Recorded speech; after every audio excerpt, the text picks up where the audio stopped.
welcome to another meeting of the new Geopolitics Research Network Discussion Club. We'll discuss today the following topics. The situation on the front line, mainly in the eastern part of Ukraine, where the full-scale Russian offensive is expected. The current situation with the Western arms supplies to Ukraine. What's new in this process and how it can change the situation on the battlefield. And the defeating of the cruiser Moscow, which was the flagship of the Russian Black Sea Fleet. And how does this event affect the situation in the Black Sea and the situation in the theater of operations in general? So let's start with the first topic, the situation on the front line. During the last week, we've been observing how Russia continues gathering its forces for the full-scale operation, full-scale offensive in the eastern part of Ukraine. So will the offensive potential of the Russian army be enough to break through the Ukrainian defense? And here's another interesting question. Will this large-scale offensive take place at all? Because we can hear that Russians have big problems with the replenishment of the offensive units with military equipment and personnel. So who wants to dwell on this, on the first section? I can try to start. Absolutely right. The question about will this offensive operation, which we actually talking about for several weeks already, happen at all, because Russia is trying to concentrate forces. Russia is trying to remove forces from northern front to eastern front, and actually we didn't get any confirmation that Russians is ready for this massive attack, because they're trying to check Ukrainian defense lines. They use all of possible tactical maneuvers, trying to check Ukrainian forces close to Izum. And as I understood yesterday, information told that Ukrainian forces make counteroffensive operations around Izum, and Russians got some problems there, even with some territories deoccupied by Ukrainian forces. It means that something wrong with Russian preparation. And talking about Mariupol, you know the situation very tough, with Ukrainian forces encircled in Mariupol. Part of Marines, they try to break through the Russian forces a couple days ago. Part of Marines, they joined with Azov forces in Azovstal plant. So the battlefield, very difficult and complicated. Russian forces, I'm reading the Russian publics and Telegram channels, they are trying to attack, but still no success. I mean that no success to get the Azovstal plan. It means that they cannot concentrate forces for this massive attack on Ukrainian joint forces operation area, and they still cannot move their forces trying to attack Mariupol to another tasks, which is now looks like attacks against joint operation forces in Donbas. So from my opinion, Russians has a main problem, because they promised to Putin to get some victory before Victory Day in 9th of May. Now, obviously, it's impossible to achieve, and they will try to change the propaganda that it's not Ukraine, it's NATO already fighting with Russian forces. That's why it's impossible to prepare so fast this huge operation on Donbas, and that's why they will move from some victory on Victory Day, but they will move to prepare and present for Victory Day new propaganda concept. And I could predict my prediction that on Victory Parade, they will show several units, parade units, built from mobilized people, and they will proclaim that this this is like during the Second World War. Exactly from this victory parade, they will go directly to Ukrainian front, and it will be very nice TV picture for like in 1941 or 41, directly from Moscow. November 7th parade go to Moscow, defending Moscow against Nazis. So it's the same paradigm, the same narratives, defending our motherland from Nazis, go to Ukrainian front. So I think that this change the timeline, so they won't try to get this timeline for Knives of Victory, Knives of May victory parade. But so this is my opinion, that they will try to do this massive attack, but I'm not sure that it's possible without mobilization. We see that they are being conducted this light version of mobilization for at least the last 3 weeks, and they don't have great success in this process. I just like to add on this that Russia's thought to mobilize up to 60 or 70,000 personnel by a specific date, but until now it recorded only 20% of that amount, and this is the thing that Russia failed to achieve its main goals in terms of partly mobilization. And but also, to be honest, 60,000 it's nothing for Russia. Yeah, it's absolutely nothing. It's just to redeploy those troops that were bad in northern directions of battlefield between Russia and Ukraine. Let us be clear that all this, even these 60,000 people who they managed to mobilize, they will be moved into Ukraine to replace this wounded and killed personnel, right? But they need 100,000 troops more to have the potential for this offensive in the first echelon, but in the second echelon, and in these troops who will then will try to stay on the captured areas if they will be so. So they need really a huge amount of troops, and we see today that there were some reports of some Western analytics that they say that Russia is trying to achieve this 1 to 5 advantage in the amount of personnel, but it's impossible. So as again, we're talking about the 500,000 because yes, and we see that they have big problems with this, so they will not be able to gather such amount of troops.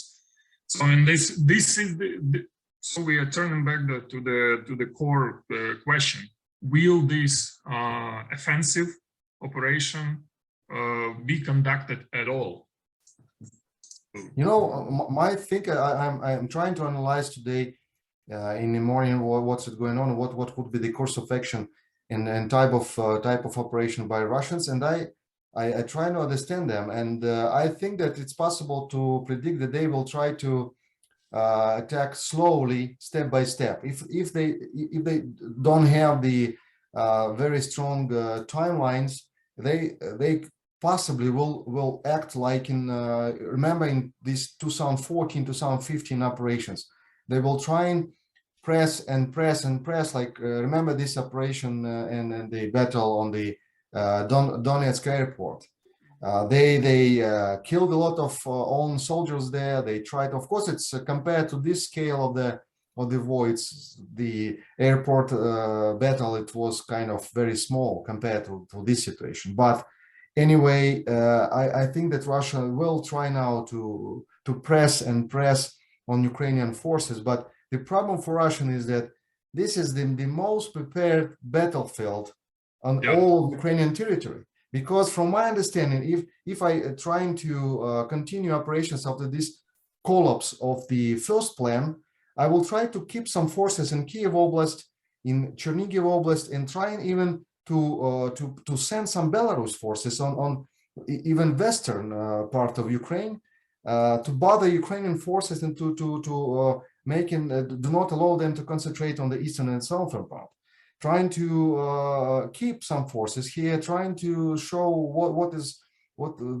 for Ukrainian forces is a problem. And to be honest, I tried to even make stronger attack on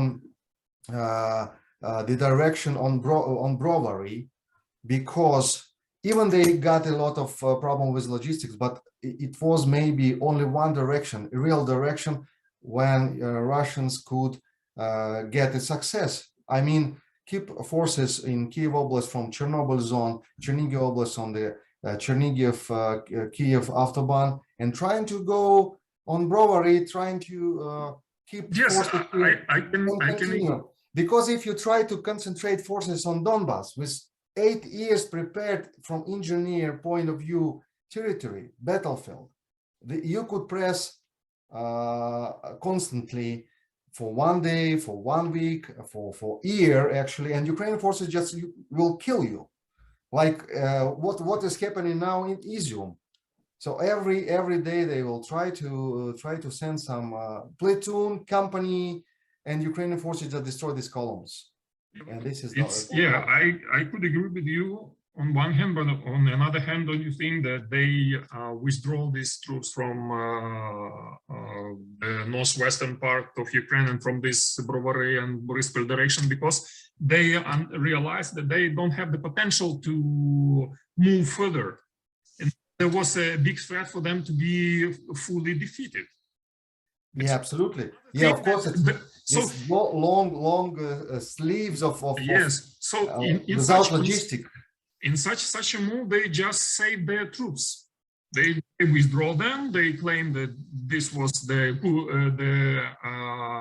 move of the goodwill or whatever, according to this Istanbul agreements.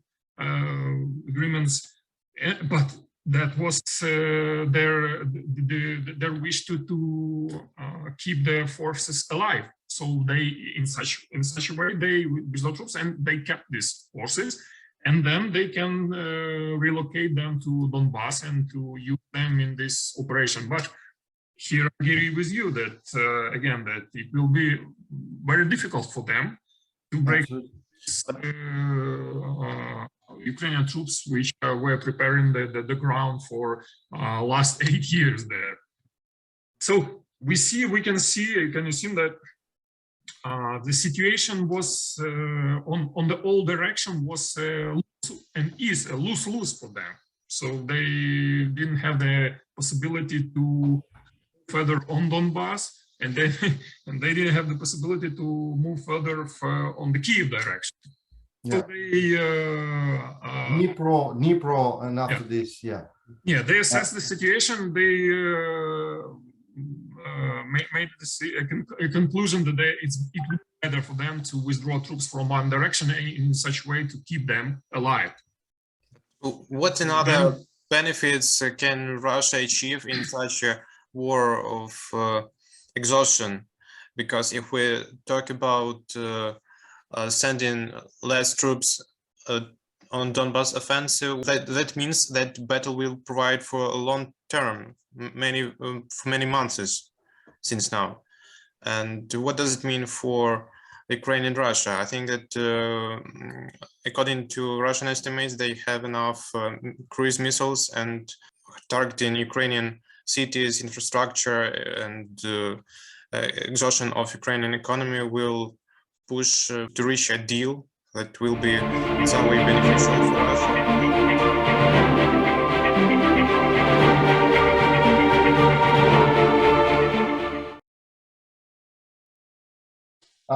First of all, of course, the Moscow cruise missile, it's a unique ship. Russian fleet, I mean, the all of Russian fleet, they had I like this, had free kind of this. Fourth of this ship, they stay in Mykhailo, because all these 4 ships, they are built during the Soviet Union Mykhailo plant, and fourth of this type of cruisers they called Ukraine. Ukraine, and they still staying in Mykhailo, and so we have a chance to build our Ukrainian ship. But I'm personally against it, because always when we discussed whether we should to have this type of ships in Ukrainian Navy, I always told no, because it's a huge target for Black Sea. It's too big for the Black Sea. No need. Absolutely, it's oceanic type of cruise missiles, especially designed to kill American aircraft carrier. Yes, aircraft carrier. So, what is the value of this ship for Black Sea Fleet? It's air defense. Air defense, because this unique ship with S-300 air defense system on the board, SAS system on the board, and some artillery system AK-630. So it's a pretty good several layers air defense, and that's why they could put this ship close to Ukrainian land and control pretty big area of operation to support even land forces. I'm not talking about Marine Corps operation, which they are were planning to conduct for all of these 50 days, but fortunately they have a problems even with air defense this time. Even they could say that, okay, they have in Crimea S-400 system, which could supersede the S-300 of Moscow cruise missile, but anyway, it's a problem. Of course, for Russian fleets, it's a psychological trauma, because it's a flagman. It's a flagman ship and flagship, and of course, it's psychologically it's a catastrophical situation. It's I think it's 500 officers and sailors died in this situation. When the official theory of Russian propaganda now, that two of these 500 sailors, they smoked some cigarettes, and that's why it happened. Okay, good hypothesis. Ukrainian side talking about two cigarettes, but little bit bigger in size, and calls Neptune cigarettes. And I think that one of the hypotheses told by our friend Professor Fedorov, that Russians could even put this cruiser down, because they didn't want to show to Putin a real situation that Ukrainian missiles hit this. Because we have to understand that if they move this battleship to Sevastopol, to the base, all the people that can see that the proud of the Russian fleet is fully destroyed. So it will be very, very bad it will be a disaster for Russian propaganda, and especially for the Russian people. How this could happen? Ship responsible for air defense didn't find only two cruise missiles. So how this ship could protect another ships, and of course territories from Ukrainian missiles. So it's a disaster from any points, and of course for Putin personally, because remember these pictures with naval uniform, officer naval uniform for Putin. He is very proud to be in this uniform.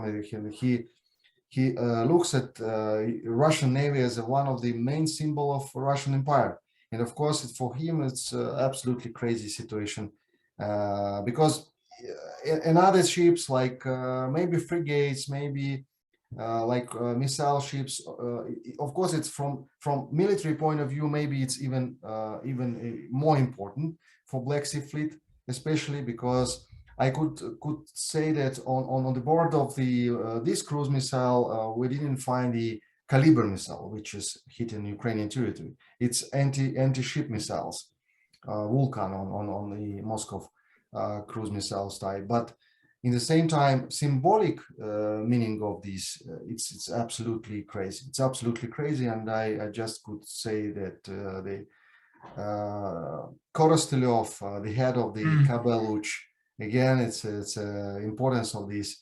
It's absolutely fantastic for Ukraine, and The missile strikes during this night against Kiev were against plant, Zhulyansky plant. It's especially because this plant, from rumors, was responsible for repairment and maybe production of Neptune and the S-300 missiles. So it was a direct missile strike against the infrastructure of producing such missiles. So I think that maybe it was dangerous missile strikes, but I hope that all of producing lines and all of Neptune missiles were, of course, moved from this plant. Yeah, I've seen in the Telegram channel recently, I've seen the video where the guys on the depot, military depot, they were gathering all these missiles and sending them to the front line. So all the military depots that Russia is hitting now, they are empty. So yes, it's on the front. Yeah, it was videos. I think video from 5th of March or something like this. Yeah, yeah. So. And as for Moscow, some more interesting news. The first one is that I'm not sure that it was really so bad. There are talks about that there were 2 nuclear warheads on this cruise missile. So since the warship sank, so it's very important now to find the place where it sank, so to somehow to get this warheads, because it will be it's dangerous. You know, yeah, absolutely. Actually, during the Soviet Union, I know personally that during the Soviet Union, or this type of cruise missiles, they on the battle service, they use always 2 nuclear heads. Of course, they could be on the special place on the ship, the secure place, and a special time they could, for example, if they enter in some battle area, they could put these heads on the missiles to be prepared for the final strike. Because for this type of cruise missiles, it's only strike possible if they're talking about the strike against the group securing the aircraft carrier. It means that a lot of missiles will be feedback to these cruise missiles. If this cruise missile Moscow will shoot or launch only 1 missile, it means that it's approximately 20 minutes to change the uniform and sing the songs about the Varyak, the Vragu не сдается наш гордый Varyak. This is a doctrine of these cruise missiles. Yeah, and another importance I want to mention of this warship was that it was some kind of a command and control ship for this naval operations in the Black Sea for this whole naval group. I mean, these corvettes which have the caliber missiles and this frigate, SM frigate, yeah, and assault ships. I mean, this big assault ships. Yeah, it's a frigate SM, Admiral SM. It's 11356 project. Krivak.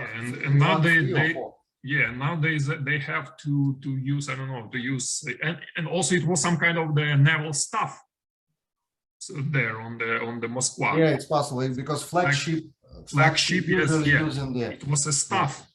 Yeah. So they have to find another ship, all the stuff. And since there was a staff, there were staff officers who are planning these operations, managing the operations. So they have the problems with this staff personnel. They have to find the new officers to manage all the operations, to manage these assault ships, to manage these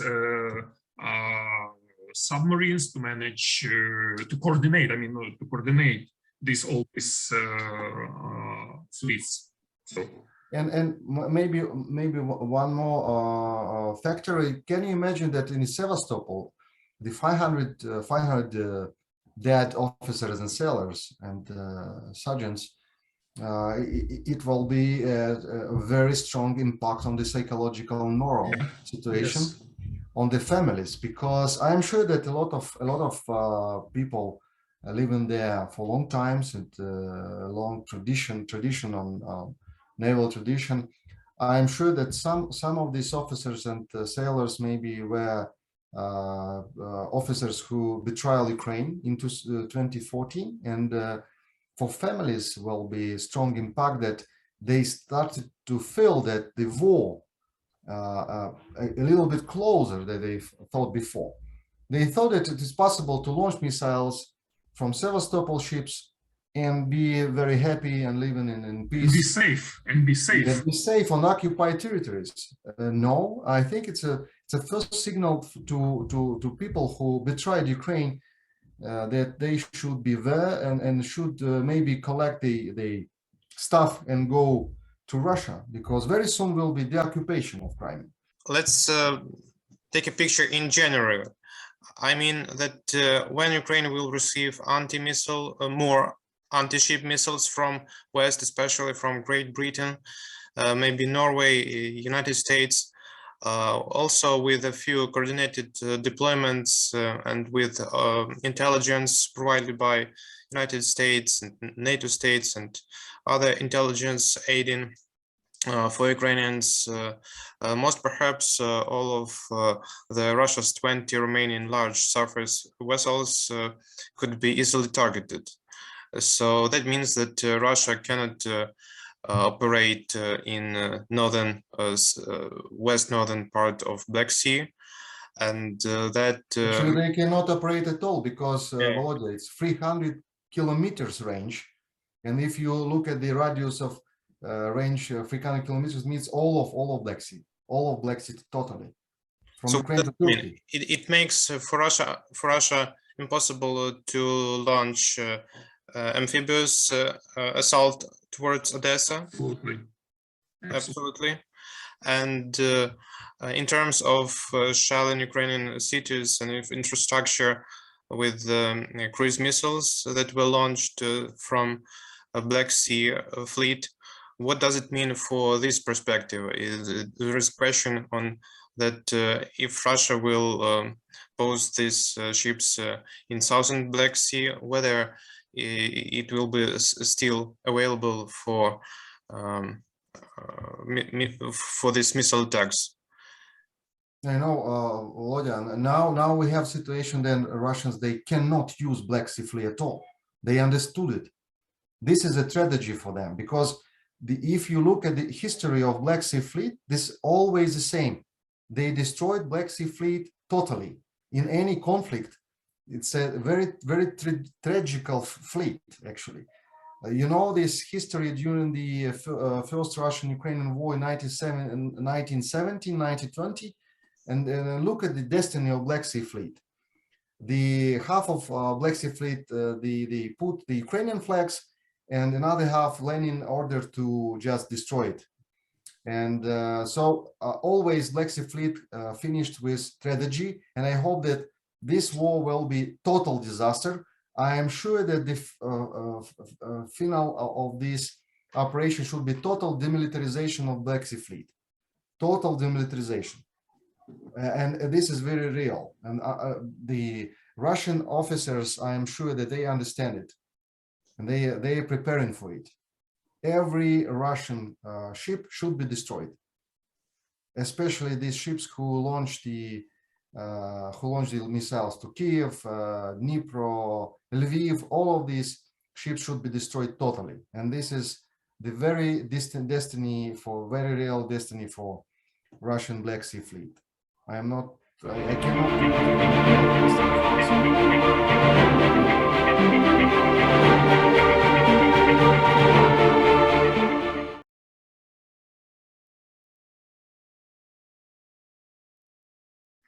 Will we have the land lease?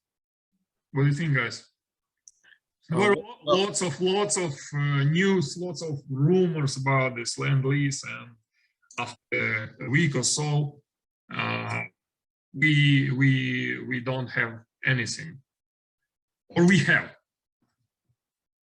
Yes, there are many hopes that Congress will support the decision to provide logistic and armored support for Ukraine in terms of land lease, and a significant step was made on 13th of April when Pentagon announced a supply of weapon to Ukraine, 800 millions, and that means that Ukraine will receive a large amount of weaponry at first, and what is desperately in need is artillery. And we talk about 135 millimeters howitzers. And there is a really issue whether Ukraine have enough shells for that caliber, and that means that it is very important for us. They will send the 40,000 shells. Yes, but of course it may be enough for some regiments, but not to provide an offensive war. So this is just a beginning, just a first step towards much more crucial support for Ukraine in terms of heavy and long-range artillery. Also, it may take for Ukrainian artillerymen some time to study the method of aiming at targets that much more different from Soviet artillery, and those systems that Ukrainian military personnel are used to before now. So another achievement in terms of receiving Western weaponry is 10 counter-battery radars that detect shots from mortars and similar weapons. Also, the great shift is 300 switchblade drones, and that will make a great shift on battlefields and will help for Ukrainian defenders to target columns of Russian armored vehicles and tanks and so on, that will make us to stop Russian offensive in Donbas. But also there is a issue whether this support will come to the battlefield in time. Quite prominent supply is helicopters, Mi-17. This is very important for Ukraine because of losses in such a type of vehicles, especially in Mariupol, where helicopters were used to evacuate wanderers and transport ammunition. Also, there is a great importance in coastal defense and unmanned boats that will provide additionally support for coastal defense of Odessa and Mykhailo Oblast. I think that means that support in terms of weaponry will become much more crucial in next months, and the time is working for Ukraine. Yeah, I think anyway it will be mostly symbolic help, symbolic for not because of this not very important, but symbolic because of it's a next stage of the types of weapon. You told about the howitzers. I hope that the next step will be self-propelled, more sophisticated artillery with long range, and of course with more sophisticated target acquisition. And of course, we are waiting for HIMARS. We're waiting for a long-range, high-precision weapon, missile weapon, which can get the very deep defense of Russians, and it will be absolutely change of the situation on the battlefield.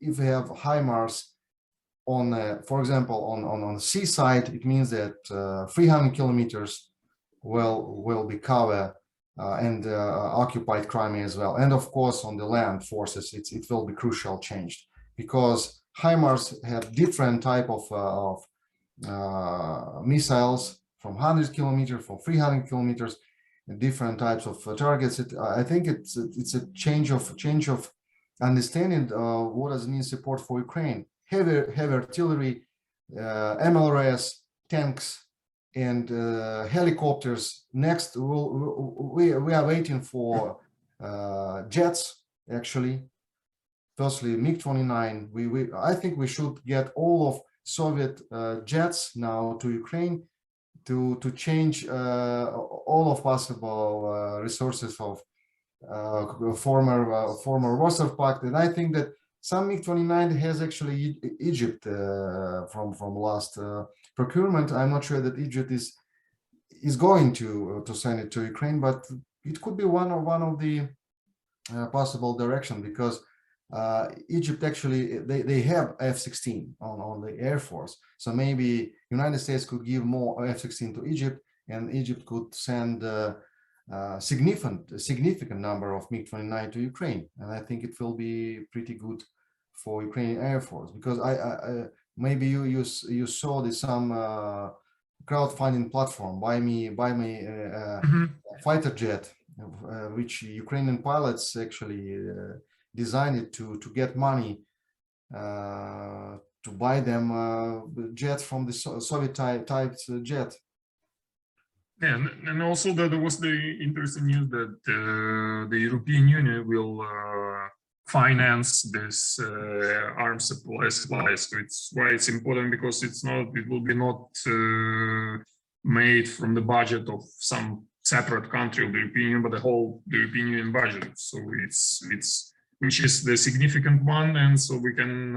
It's something new. It's something new. It's the first time in the history. It's a framework of which organization? It's European Defense Agency, or because I didn't. I'm not sure. I'm not sure. Okay.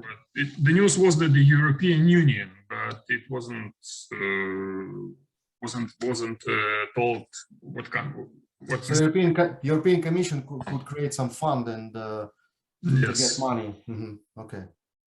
Yes, and yeah, because problem with European countries, this is that European armed forces, they are not so they don't have actually this equipment. Like Germany told that, okay, we are ready to give you, but we don't have it physically. We have only Leopard 1, but Leopard 1 on depots, and we need several actually weeks or maybe months. Yeah, actually, this is the problem for the European countries, that during the last decades, they were destroying their own armed forces because they were not preparing to fight. So they didn't see the necessity in this weapon. So they just all they were doing was getting rid of these weapons. And now, when don't they, but us need this, and they could supply us these weapons, they just don't have the possibility. Absolutely, even on defaults, and maybe they could buy something from United States defaults, because I think it was before yesterday when American Congress, they had a meeting with leaders of American defense industry, talking about what could be the developments. I think that the main discussion was around topics, what kind of new equipment could produce the defense industry to give American army, and the American army could give to Ukrainian army a little bit older equipment to supersede that this equipment. I think it will be absolutely great if we've got some American tanks, Humvees, or even this. When we saw this the self-propelled artillery. Yeah, they had a lot of them. Even this old APCs, M113. Yeah, it's a little bit. I'm not sure about this. Armored vehicle APCs, because it's since the Vietnam War we had these great pictures, and it's very nice, but I'm not sure that it's very good from the NATO standards for mine security or something like this. But anyway, of course, it will be useful. Of course, I'm sure that United States could give us thousands of Humvee because we need a lot of for our mobility and maneuver, defense, counteroffensive. Ukrainian territory is huge, so we need a lot of mechanized units. So I'm sure that every Ukrainian section has to have a Humvee, at least one. Yeah, that's why these Bushmasters or these Humvees or another wheeled vehicles, so they are very important for our defense. Every Ukrainian section should have a Humvee, at least Humvee, to move and to have a capability to move fast for 100 kilometers for a day, not 10 kilometers, something like this. Okay, guys. So thank you very much for today's discussion, and hope to see you again. Hope we will meet again in another next time better. Second. Oh, actually, Igor, I have an idea. We can ask our friends who watch this video to make questions, and maybe some propositions to some ideas to discuss them. Because of course we are looking on the monitoring the information space, but maybe we lost something. Great. Let's work on it. Okay. Okay. See you.